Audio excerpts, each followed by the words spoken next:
Sensya na kayo sa aming kasirola. Unahin natin ang luya, guys. Ha? Ang luya yan, kaya hindi masyadong maamoy. Bango. Yan. Bawang na. So, ito, daing.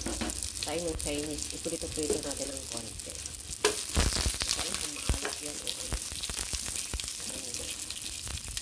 Kaya, ha? Ipunin natin ng konti.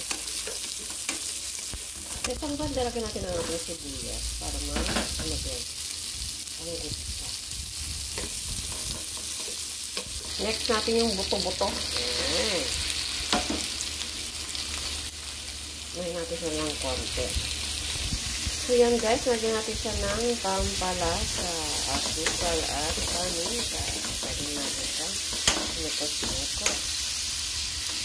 Ito na rin yung sili.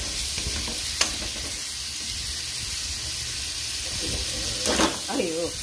So, lagyan natin siya ng bagoong guys. Huwag masyadong madami. Baka maalat yung ating daing. Yan muna ha. At antayin natin siyang maano ng konti. Good siya na siya. Lagyan na natin ng tubig. Yan.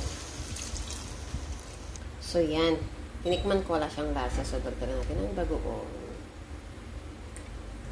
Bali, dalawang gata guys ha. Pero, uunahin muna natin yung isa. Ito yung pinaka-pinali niya. So, dalawa. So, lagyan na natin muna yung ating, ito. Wala muna yung gata.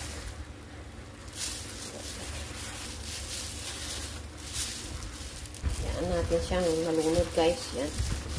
So, ilagay na. So, ito na siya guys. Nalagay na natin. Lagyan natin ang unang gata. Cream kasi ito. Hindi siya yung kuwakang gata. Cream.